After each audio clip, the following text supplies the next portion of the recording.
নমস্কার বন্ধুরা, সবাইকে জানাই স্বাগতম। আমি রত্না ভরাম রত্না কিচেন।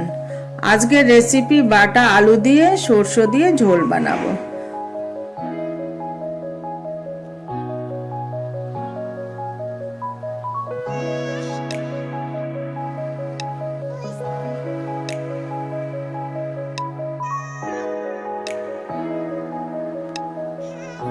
চলুন দেখে নেওয়া যাক। এখন বাটা মাছগুলোকে ভালো করে পরিষ্কার করে ধুয়ে নিয়েছি। এখন মশলার জন্য পেঁয়াজ, লঙ্কা, আদা, রসুন পেস্টের জন্য বানিয়ে নিব। এখন ফোড়নের জন্য তেজপাতা, জিরে, লবঙ্গ, ডালচিনি, দুটো শুকনো লঙ্কা নিয়ে নিব। দু রকমের সরষে ভিজিয়ে রেখেছি 1 চামচ করে। এখন বাটা মাছগুলোকে হলুদ লবণ দিয়ে ভালো করে মেখে নিব। কড়াইয়ে তেল ঢেলে দিব। তেল গরম হয়ে গেলে একে একে বাটা মাছগুলোকে ঢেলে দিব। ঢেলে ভালো করে ভেজে নিব। ভাজা হয়ে গেলে নামিয়ে নিব। আবার মাছ ছিল সেগুলোকে আবার ভেজে নিচ্ছি। ওই তেলে আলু দিয়ে দিব।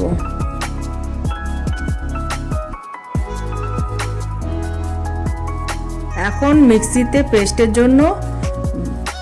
জন্য নিয়ে নিব। দেখুন পেস্টটা রেডি হয়ে গেছে।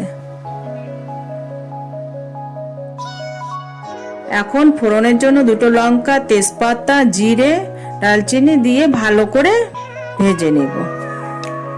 ভাজা হয়ে গেলে ওর মধ্যে পেস্ট করা মশলাগুলো ঢেলে দিব। মশলাগুলোকে ভালো করে নাড়িয়ে চাড়িয়ে নিব। 1 চামচ লবণ দিব। ভালো করে নাড়িয়ে চাড়িয়ে নিব। এখন দুটো টমেটোকে ভালো করে পেস্ট করে নিয়েছি। এখন মশলার মধ্যে ঢেলে দিব। ঢেলে দিয়ে ভালো করে নাড়িয়ে চাড়িয়ে নিব। তারপরে হলুদ, জিরে, ধনে পাউডার, শুকনো লঙ্কা দিয়ে ভালো করে মশলাকে কষিয়ে নিব। এখন সরষে বাটাকে ঢেলে দিব। ভালো করে নেড়ে চেড়ে নিব। নেড়ে চেড়ে নিয়ে জল ঢেলে দিব। জলটা ফুটে আসলে ওর মধ্যে আলু, বাটা মাছগুলো ঢেলে দিব।